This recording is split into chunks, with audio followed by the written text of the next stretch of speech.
Day, and thank you for standing by. Welcome to the Dime Community Bancshares, Inc. third quarter earnings conference call.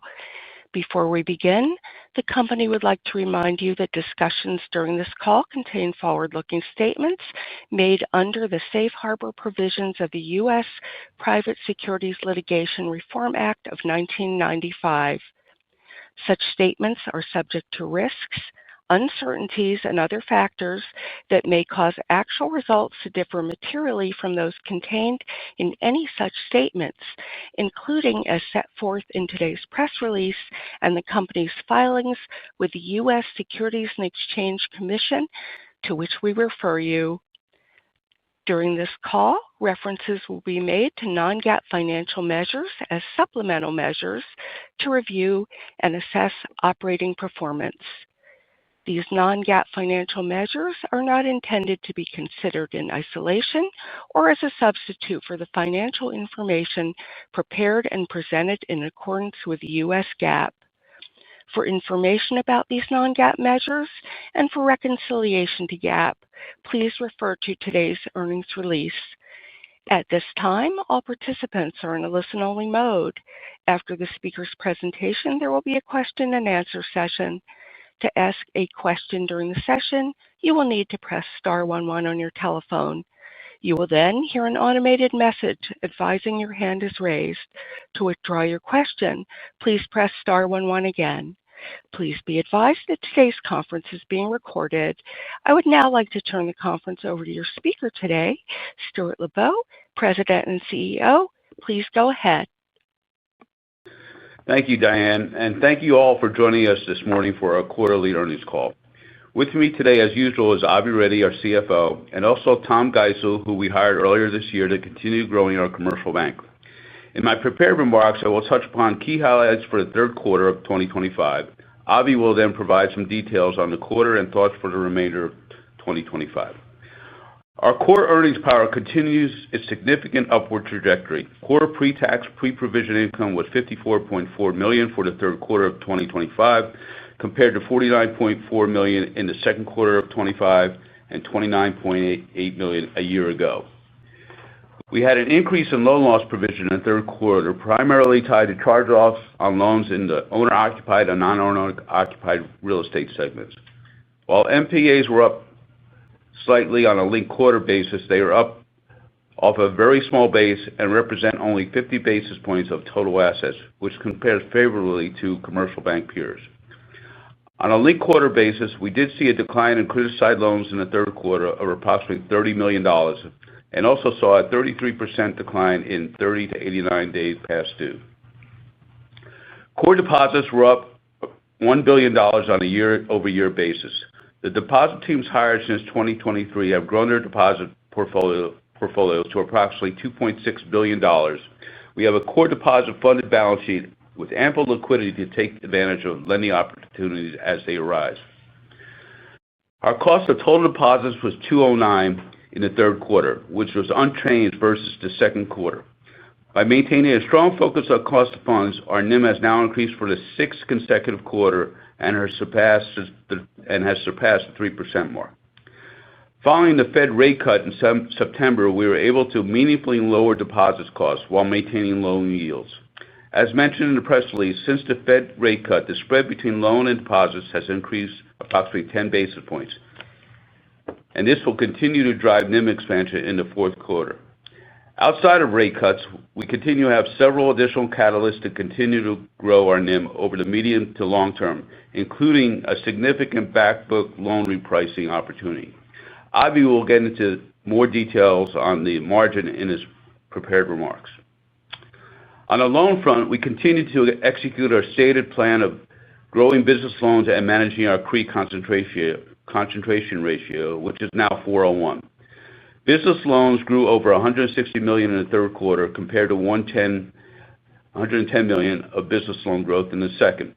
On a year-over-year basis, business loan growth was in excess of $400 million. Loan originations, including new lines of credit, increased to $535 million.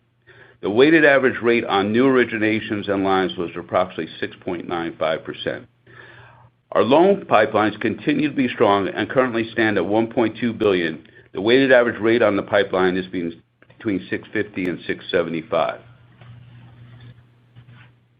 Next, I will touch on our recruiting efforts.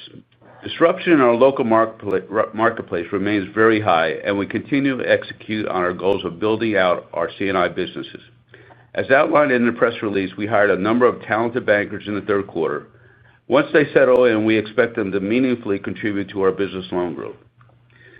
In addition, we recently opened a branch location in Manhattan. The grand opening was actually yesterday, and we are on track to open our New Jersey location in Lakewood in the first quarter of 2026. Additionally, we have identified a new location in North Shore of Long Island that we expect to open in early 2026. In conclusion, the momentum in our business continues to be very strong, and we are executing our business plan of growing business loans and core deposits. We have clearly differentiated our franchise from our local competitors as it relates to our growth trajectory, our ability to attract talented bankers. We have an outstanding deposit franchise, strong liquidity position, and a robust capital base. We expect more meaningful NIM expansion in the fourth quarter and significant opportunities in 2026 based on loan pricing opportunities, organic growth across deposits and loans. I am looking forward to closing out the year strong. I want to again thank all our dedicated employees for their efforts in positioning Dime as the best commercial bank in New York. With that, I will turn the call over to Avi. Thank you, Stu. Core EPS for the third quarter was 61 cents per share. This represents a 110% year-over-year increase. Core pre-tax, pre-provision net revenue of $54 million represents approximately 1.5% of average assets. The reported third quarter NIM increased to 3.01. We had around 2 basis points of prepayment fees in the third quarter NIM. Excluding prepayment fees and purchase accounting, the third quarter NIM would have been 2.98. As a reminder, the second quarter NIM excluding prepayment fees and purchase accounting was 2.95. Total deposits were up approximately $320 million at September 30th versus the prior quarter. We continue to see strong inflows across our branch network and across the private and commercial bank. Core cash operating expenses, excluding intangible amortization, was $61.9 million, which was marginally above our prior guidance for the third quarter of $61.5 million. The variance versus the prior guidance was due to the additional hires we made in the third quarter. Non-interest income of $12.2 million was inclusive of a $1.5 million positive benefit tied to a fraud recovery that dates back to Legacy Bridge. We had a $13.3 million credit loss provision for the quarter, and the allowance to loans increased to 88 basis points. As Stu mentioned, criticized loans were down approximately $30 million linked quarter, and loans 30 to 89 days past due were down approximately 33% on a linked quarter basis. We continue to grow, and our common equity tier 1 ratio grew to over 11.5%, and our total capital ratio grew to over 16%. Having best-in-class capital ratios versus our local peer group is a competitive advantage and will allow us to take advantage of opportunities as they arise and speaks to our strength and ability to service our growing customer base. Next, I'll provide some thoughts on the fourth quarter. As I mentioned previously, excluding prepayment fees and purchase accounting, the NIM for the third quarter would have been 2.98. We would use this as a starting point for modeling purposes going forward. As Stu mentioned, we expect more substantial NIM expansion in the fourth quarter as we have been successful in reducing deposit costs and maintaining our loan yield, which has been helped by the pace of new originations. The spread between loans and deposits is approximately 10 basis points higher currently than what it was at September 15th. While we have a larger cash position than we did in prior quarters that will eat into some of the NIM benefit from the spread differential between loans and deposits, we do expect more pronounced NIM expansion in the fourth quarter compared to the second and third quarters.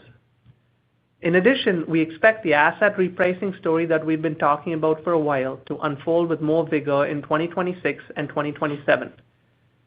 To give you a sense of the significant backbook repricing opportunity in our adjustable and fixed-rate loan portfolios, in the full year 2026, we have approximately $1.35 billion of adjustable and fixed-rate loans across the loan portfolio at a weighted average rate of 4% that either reprice or mature in that timeframe.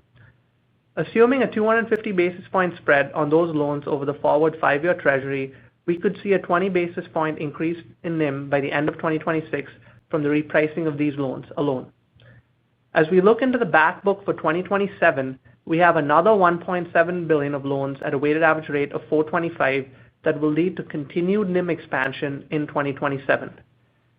In summary, assuming the market consensus forward curve plays out, we continue to have a path to a structurally higher NIM and enhanced earnings power over time. Now that we've crossed 3% on the margin, the next marker in front of us is 3.25%, and after that, 3.50%. With respect to the balance sheet, we expect a relatively flat balance sheet for the remainder of this year as planned attrition in transactional CRE and multifamily masks the growth in our business loan portfolio. As we've typically done, we will only provide guidance for 2026 once we get into the new year. Next, I'll turn to expenses. As you're aware, we've added a significant amount of talented individuals to the organization, and we continue to have opportunities to selectively add more. We expect fourth quarter core cash operating expenses to be around $63 million. We don't expect any more wholesale additions of production staff until bonuses are paid in the first quarter, so we can treat the new fourth quarter expense run rate of $63 million as a good placeholder for now. Turning to non-interest income, for the fourth quarter, we do not expect a repeat of the fraud recovery item that we saw this quarter, meaning the run rate for non-interest income would be around $10 to $10.5 million. Factors that will determine the eventual outcome will be swap fee income, which can be hard to predict, as well as SBA fees, which are being impacted by the government shutdown.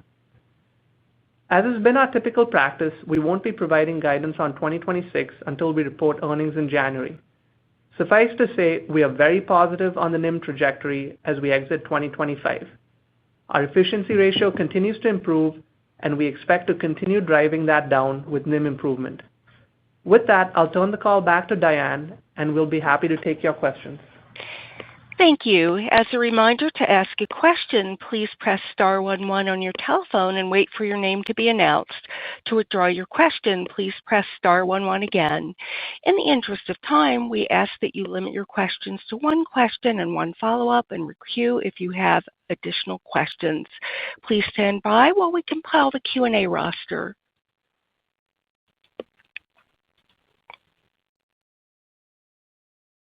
And our first question comes from Steve Moss of Raymond James. Your line is open. Good morning, guys. Hey, Steve. Hi, Steve. Hey, Stu, Avi. Maybe just starting off on credit here, just curious with regard to the NPA formations and the charge-offs. Were the charge-offs related to this quarter's new non-performing loans? And then, was it weighted more towards owner-occupied CRE or non-owner-occupied CRE? And maybe if any of it was multifamily related?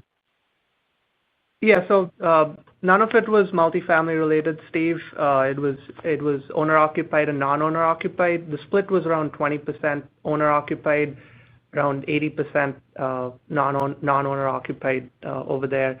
Like Stu said, criticized were down around $30 million linked quarter. The 30 to 89-day bucket got better. And we're pretty confident that we should see some resolution of legacy NPAs in the fourth quarter, probably amounting to around $15 to $17 million that we have a good line of sight into. So, I wouldn't characterize the formation as anything out of the ordinary course of business. We're operating at 50 basis points of NPAs. We probably could be range bound around that between now and the end of the year. And we're seeing very strong credit overall on the multifamily side. Okay. Appreciate that. And then maybe on the multifamily payoffs this quarter, those accelerated here. It kind of sounds like you're going to expect that similar pace into the fourth quarter. Is that kind of, maybe how you guys are thinking about 2026 is you guys just have greater repricings, and we're going to see just a continued step up in the multifamily paydowns? I think you're going to see continued pay downs in the multifamily. I think this quarter was a bit outsized, and we knew that we had some big prepayments or payoffs coming in. But I wouldn't expect it to be at this level of prepayment going forward, more normalized. But we are seeing maturities. When we do have maturities, there is a relatively high percentage that is refinancing out. Okay, great. I'll step back into the queue here. Appreciate all the color. Thank you. Thank you. Our next question comes from Matthew Breese of Stephens Inc. Your line is open. Hey, thank you, and good morning. Hey, Matt.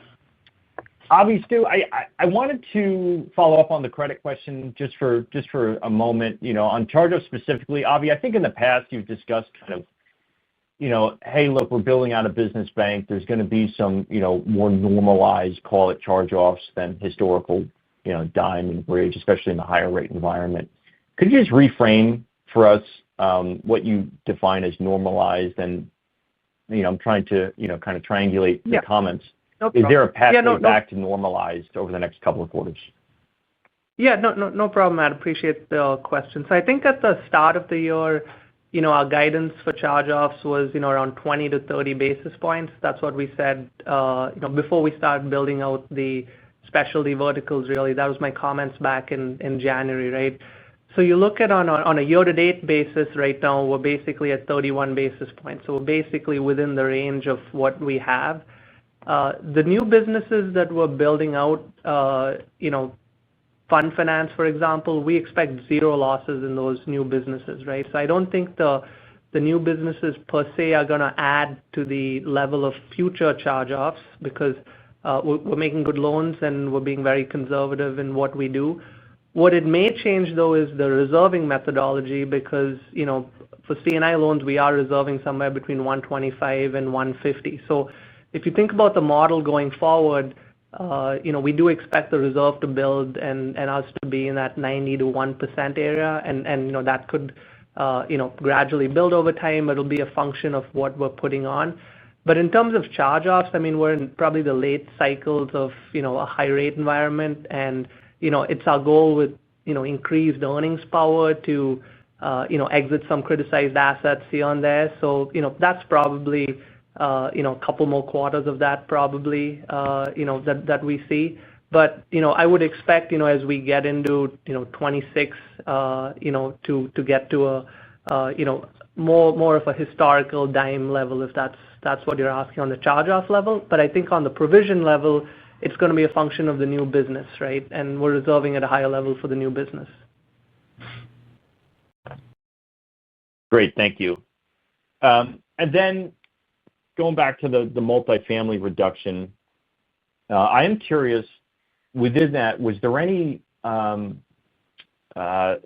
selection bias? Stuff that's rolling off the book, was it, more market rate multifamily versus rent regulated? And I would love just to hear what the market appetite is for those products, refining away. Is it, non-discriminate and both are being refied away, or are you seeing, more so the market rate stuff get refied away than rent regulated? Yeah, so I think we're setting our new rates, slightly above market, Matt. I think at a reprice, some of the customers are staying with us, but at maturities, we're not seeing any delineation between free market and historical rent regulated items just because the LTVs are so low and, we've been pretty conservative in the underwriting. So I think there's a difference at the reprice. If something is repricing and still has 5 years left, you probably would see more of the rent regulated stuff staying on with the books. But at maturity, we're seeing the same, 80 to 90% of the loans are basically going away at this point. And there's really no delineation between that at this point in time, at least. Okay, and then two others for me. Just one, we may be in the process of getting some in short order successive rate cuts. Feels like 2 by the end of the year, and then maybe 1 earlier next year. So call it 3 or 4, another 3 or 4 25 bip cuts. Can you give us some idea for expectations on deposit betas, as a lot has changed on your end than previous cycles. Yes, I'll start with this cut, Matt. So, I think you asked the question last quarter. Rate cuts obviously help us, and gradual rate cuts help us more than probably big rate cuts, because that's sometimes hard to cut depositors by the full amount. So we kept the deposit cost at 209 this quarter, consistent with the last quarter, but we continue to grow deposits, right? So we're bringing on new deposits in the low twos. Right now our cost of deposits is in the low 190s. Prior to this rate cut, it was 209. And so we were pretty much able to pass the full 100% on. We do have 30% DDA, so that is what it is. So I'd say, for this 25 basis points, we're very happy with where we ended up. So we started at 209, we're at 190 right now. So we were able to cut, and that's on total deposits, we're able to cut by 19 basis points. So I think for anything going forward for the next two, we'd expect something similar, but it's going to depend on the competition. And look, the luxury that we have is, we have a lot of new deposits coming in with from our branch network, from our municipal deposit bankers, from our private banking teams, and from some of the commercial lending teams that we've built on. So we can be more aggressive with the existing deposit base that we have, and I don't think that's a luxury that a lot of other peers in our geography have. So while I think the models would say, a 50%, 60% beta, we're trying to pass everything on going forward on the way down. And if you remember, when rates were at zero, our cost of deposits was 7 basis points back then, right? We're not getting back there, but we did pay up on the way up, and there was, industry events with Signature and some of the other stuff that happened where, there was a bit of retention going on. But I think on the way down, our goal is to benefit from that. And again, the NIM guidance that we gave going forward, that's absent any rate cuts, right? So for every rate cut, we should have 5 basis points plus or minus over there, and that's kind of primarily from cutting the deposit side of the business. Great, appreciate all that. And then just my last one, there's been some larger banks that have identified Long Island as a market folks want to be in, and I know in prior calls we've asked you about M&A as a buyer, and I'm curious your thoughts there. But I'm also curious to what extent you've thought about, all strategic alternatives, including a potential sale if bids were to come in and some of these larger banks were to make a more pronounced effort into Long Island. That's all I had. Thanks, Matt. Look, we're focused on organic growth. We've just brought on all these talented bankers and these teams on the loan side. We had already done that on the deposit side. We think we're really well positioned to deploy that excess liquidity that we have over the next 6 months to a year. With all these teams coming on board, our pipeline is very strong with very good yields. So I'm excited about the fact that we're going to start to see NIMs in the mid to high threes, in a relatively mid to long term, which is going to benefit the bottom line and our shareholder value.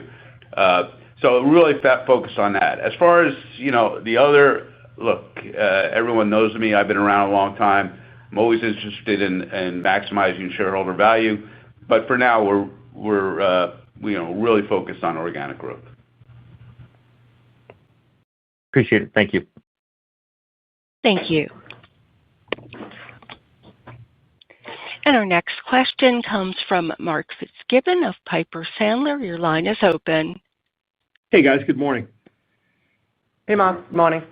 I was wondering, with the capital ratios building nicely, and it sounds like no balance sheet growth in the fourth quarter, what are your thoughts on stock repurchases? Yep. Yeah, Mark, so we've started having those conversations in earnest at this point. I think last couple of quarters we said, early 2026 we'll revisit it. The common equity tier one's over 11.5, total capital's over 16. The one thing we were trying to do is to get the CRE concentration ratio down to, the low 400s, and we are there, right, at this point in time. I will say when you look at the peer groups, Mark, and more nationally, because, we've really broken out of the local peer group here. Our business model is completely different from a lot of the other banks here. and you look at TCE ratios, or you look at common equity tier 1 ratios, it's gone up industry wide.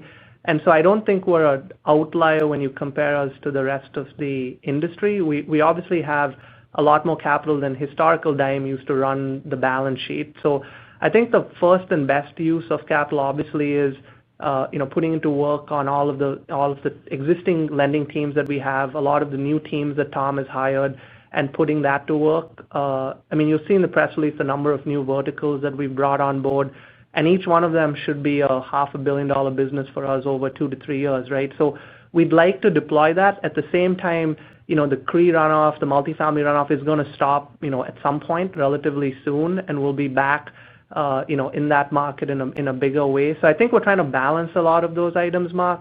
From a corporate finance perspective, obviously we see the stock as very undervalued, especially as you start projecting out NIMs in 26 and 27. So from that perspective, we do want to be back in the market for that. If you remember, after the merger, we returned around $100 million of capital to shareholders, so we have been aggressive on that. But I think the limiting factor was the CRE ratio, more from an optics perspective, and I think as we get below 400, that'll go away, and it'll probably help us be back in the market. So hopefully that provides you a bit of perspective on the different dynamics there. It does. Thank you. And also, I was curious, Avi, you mentioned there was a fraud recovery in the quarter. I guess I'm curious, how much was that, and was that in the other income line? Yes. So that was in other income, Mark. If you remember, this is probably dating back to 2018 or 2019. Legacy Bridge had a fraud with a bus company. It was around an $8 million non-interest expense hit that they had, more of an operational item. So, we've been going through the legal process, and we were able to recover $1.5 million this quarter, and that's in the other non-interest income line. Okay, great. And then I guess just sort of a bigger picture, and maybe not even necessarily relating to Dime, but just industry-wide. Stu, you and I have been through a few credit cycles. I guess I'm curious where you feel like we are, and what inning are we in? How does this cycle play out? Does it get markedly worse? Does it sort of just muddle along? Have we seen the worst of it? I guess I'm curious of high-level thoughts, and again, not specific to Dime per se.